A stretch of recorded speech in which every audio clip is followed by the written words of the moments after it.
బలవంతంగా ఈ పరదేశికును మనసు ఇవ్వడం మహానేరం. దీనికి సమాధానం? మహారాణి, ఈ దేశానికి ఏలికైన మీరు ఇదే అపరాధానికి అనుభవించవలసి వచ్చే ఏ శిక్షకైనా సరే ఈమె కూడా పాత్రురాలి. ఏమన్నావు? ఆగ్రహం దేనికి మహారాణి? అధికారం చేతిలో ఉందని అమాయకులను బంధించగానే సరికాదు, నీవు కల్పించిన శాసనాలను నీవే ఉల్లంఘించలేదా? మా గురుదేవులను వలలో వేసుకోలేదా? అధిక ప్రసంగం. నేను మహారాణి, నన్ను ప్రశ్నించే అధికారం మీకు లేదు. యథారాణి తథా ప్రజ. రాణికొక చట్టం, ప్రజలకొక చట్టం ఉండదు. ప్రజల ప్రతినిధివై మార్గదర్శకురాలు కావలసిన నీవే వ్యామోహానికి లోనై శాసనాన్ని అతిక్రమించినప్పుడు ఇతరులను దండించే అధికారం నీకు మాత్రం ఎక్కడుంది? నువ్వు చేసిన నేరానికి నిన్నేం చేసినా పాపం లేదు. నేరమా? ఏమిటి నేను చేసిన నేరం? మా అనుమతి లేకుండా మా రాజ్యంలో అడుగు పెట్టడం మొదటి నేరం. చెర నుండి తప్పించుకోవడం రెండవ నేరం. మా నర్తకిని వల్లో వేసుకోవడం మూడవ నేరం. నీ తాటాకు చప్పుళ్లకు బెదురుటకు నేనేం కుందేరును కాదు. ఇప్పుడు మాపై మోపుతున్న నేరాల కంటే గొప్ప నేరం నువ్వు చేశావు. మహా తేజ సంపన్నులైన మా గురువర్యులను నీ వ్యామోహంలో బంధించావు. వారిని వెంట కొనిపోవచ్చిన నన్ను బంధించావు. నీవు చేసిన తప్పులు కప్పిపుచ్చుకున్నటకు ఇప్పుడు ఈ నర్తకిని శిక్షింపజూస్తున్నావు. నీవెంత నిరంకుశంగా వర్తించినా సత్యాన్ని ధర్మాన్ని మాత్రం వంచలేవు. దురహంకారి, ఇక నిన్ను మన్నించడం అసంభవం. ఈ ద్రోహికి శిరచ్ఛేదం చేయండి.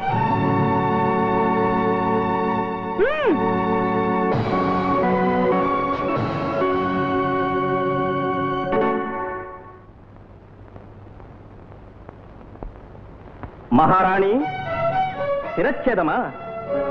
నన్ను శిక్షించుట నీతరమా? నా సహనాన్ని అసమర్థతగా భావించదు.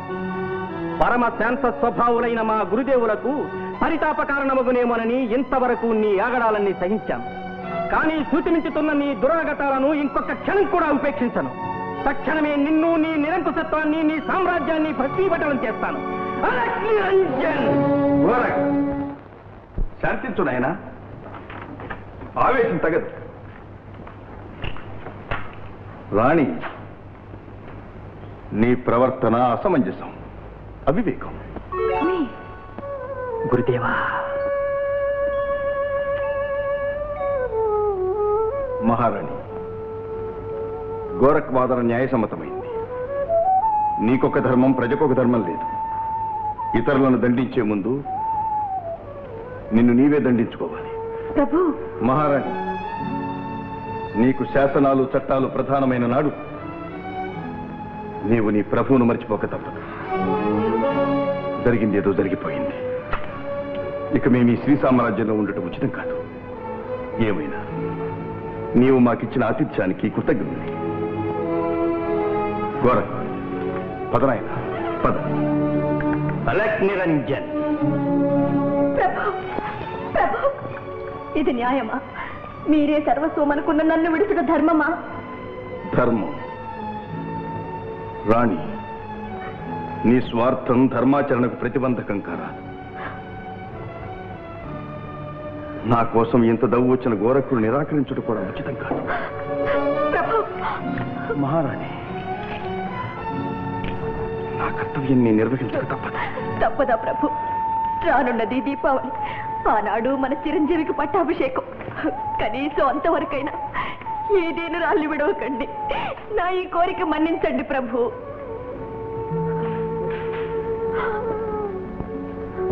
గురుదేవ, దీపావళి అనంతరం వస్తానని మీరు వాగ్దానం చేస్తే అంతవరకు ఆగుటకు నాకు అభ్యంతరం లేదు. మహారాణి, సరే.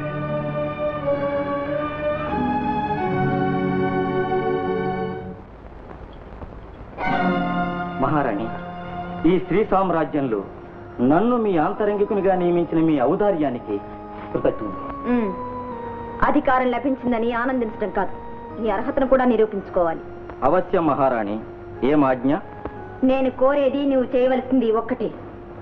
నా పతి నాకు దూరం కారాదు. మా అనురాగ జీవితానికి అచనిపాతమై మనక్లేశం కలిగించే అవరోధాన్ని తొలగించాలి. అర్థమైంది మహారాణి. ఇక చూడండి ఈ వైద్యనాథుని ప్రతాపం. కళింగ స్వామి, నా కార్యసాధనకై నిండు సభలో నీవు బందీ కావలసి వచ్చింది. సుకుమారివైన నిన్ను క్షోభకు గురి చేశాను. నన్ను మన్నించు. ఓం తత్సత్. అలా ఉండాలి పవిత్ర ప్రేమ అంటే. ఇప్పుడు మీరిద్దరూ ఆదర్శ దంపతులు. పొరబడుతున్న వైద్యనాథ, కళింగ నాకు సోదరి సమానురాలు. ఏమిటి? రాణి సభలో జరిగిందంతా అభూత కల్పనే అన్నమాట. ఘోర. ఆనాడు రాణి నిన్ను చెరసాలలో వేసిందని నా మనస్సు ఎంత ఆరాటపడిందో తెలుసా? నిన్ను విడిపించడానికి కథంతా తెరచాటుని నడిపించవలసి వచ్చింది. ఏమంటావు కళింగ? ఇప్పుడు ఏ కథ నడిపించాలని ఇలా దయచేశారు మహానుభావ? చూసావా పాత మిత్రుడివి కొండంత గండం నుంచి బయటపడ్డావు కదా అని నిన్ను అభినందించడానికి వస్తే ఏమంటున్నదో. కోపించకు మిత్రమా, మన పాత పరిచయము ఆమెకు కొత్త కదా. కళింగ, వైద్యనాథుడు నా మిత్రుడు. అతన్ని సందేహించుట నన్ను సందేహించుటే. క్షమించండి, గత అనుభవాన్ని బట్టి అనుమానించాను. మిత్రమా, ఇంతకు నీ ఆగమన కారణం? అబ్బే, ప్రత్యేక కారణం ఏమీ లేదు. కొద్ది రోజుల్లో ఈ నగరం విడిచిపోతున్నాం కదా, ఇక్కడి వింతలు విశేషాలు ఒక్కసారి చూసిపోదామని. అవును సుమా, నేను వస్తా కదా.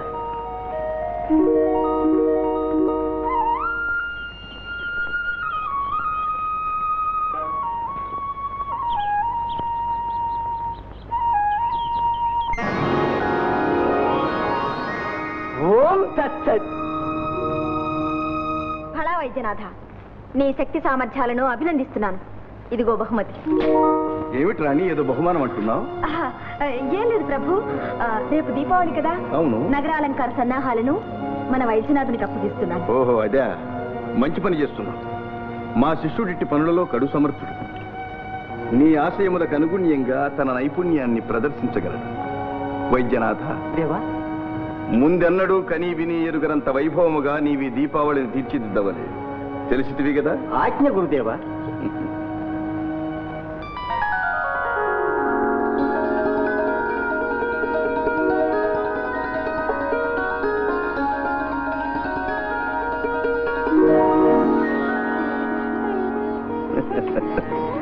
మహారాణి, ఎందుకింత మహోత్సాహం? స్వామి, నా సర్వస్వమైన తామే ఈ ఉత్సవ సన్నాహాలను స్వయంగా పర్యవేక్షించుట నాకు ఆనందం కాదా? రాణి, రేపు దీపావళి మహోత్సవమే కాదు, నా వీడ్కోలు మహోత్సవం. అదేమిటి స్వామి? అవును రాణి, రేపు నగరమున దీపములు వెలుగుతున్నంత వరకే నేను. ఆ పైన నా ప్రయాణమని మరచిగా వీల్లేదు. మీరు నన్ను విడువరాదు. అవసరమైతే ఉత్సవాన్ని నిషేధిస్తాను, కానీ మిమ్మల్ని దూరం చేసుకోలేను. రాణి,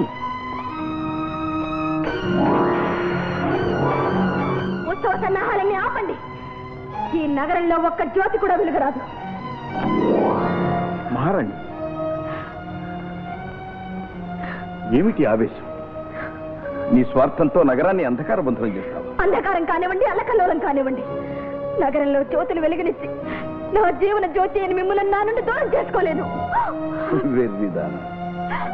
నీ అధికారం దైవ నిర్ణయాన్ని మార్చగలదా? కలదో లేదు, నా కంఠంలో ప్రాణం ఉన్నంత వరకు ఈ ప్రయత్నాన్ని విరమించను. సమస్త ప్రజలకు తెలియపరిచేది ఏమంటే, ఈ కామరూప రాజ్యంలో దీపావళి ఉత్సవాలన్నీ నిషేధింపబడ్డాయి. ఇది మహారాణి తిలోత్తమాదేవి గారి ఆజ్ఞ. వీధుల్లో గాని ఇళ్లలో గాని ఎక్కడా కూడా దీపాలు వెలిగించకూడదు.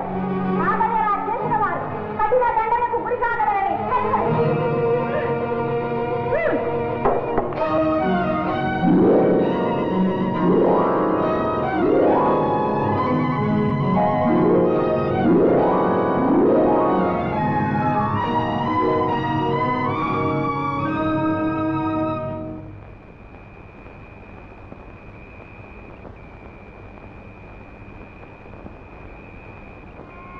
నేడు దీపావళి కదా.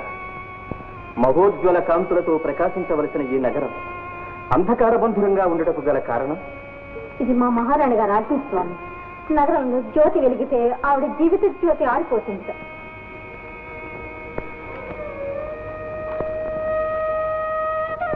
ఎందుకు ఈ తోరణాలుగా తెగి కింద పడి ఉన్నాయి? రాణి వారి సేవకులే ఇలా వచ్చి ధ్వంసం చేసిపోయారు. ఆమె ఆజ్ఞలు ధిక్కరిస్తే యమయాతనలోకి గురి చేస్తుంది.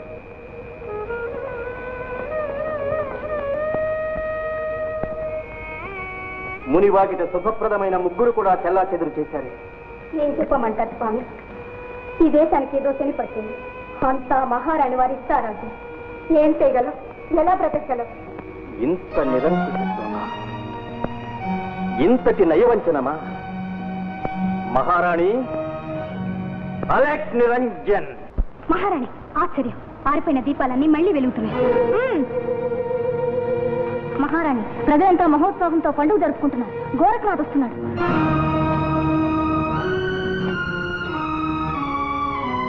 రాజమందిర ద్వారాలన్నీ బంధించండి, గోరఖ్ నిరోధించండి.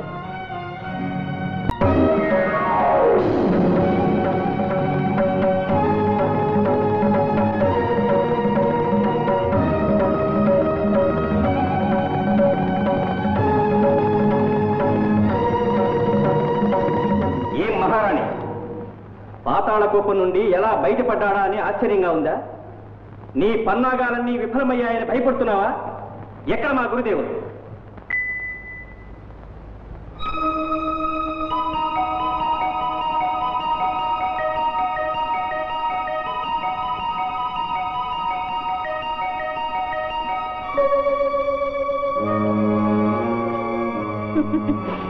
చూసావుగా,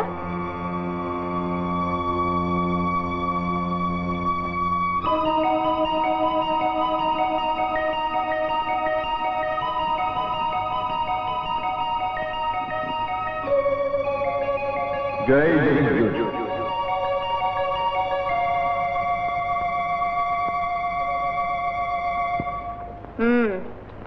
గుర్తించావా మీ గురుదేవుని?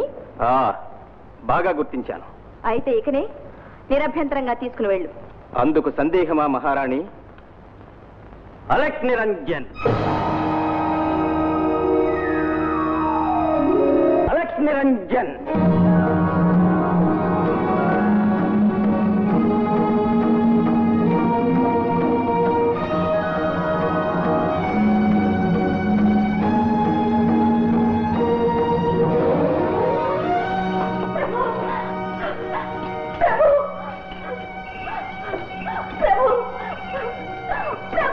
మహారాణి, నీ పరీక్ష ముగిసింది కదా? నాయనా కోరే, నేను ఓడిపోయానని ఒప్పుకుంటున్నాను, కానీ నా భర్తను నా నుండి దూరం చేయకు. దీనికి ప్రతిఫలంగా నువ్వేం కోరినా ఇస్తాను. మహారాణి, నా భక్తిని శక్తిని ధారపోసింది నా గురుదేవుణ్ణి సాధించుకున్నటకి. ఇది గురు శిష్యుల నిశ్చల బంధం. ఏ శక్తి దీనికి అతీతం కాదు, కాజాలదు. స్వామి, ఆగండి. కోరక్, ఏ పవిత్ర బంధంతో నీ గురుదేవుణ్ణి నీవు విడవలేకపోతున్నావో అదే నిర్మల దృష్టితో కొంచెం ఆలోచించు. నీవు యోగివి, సిద్ధుడవు.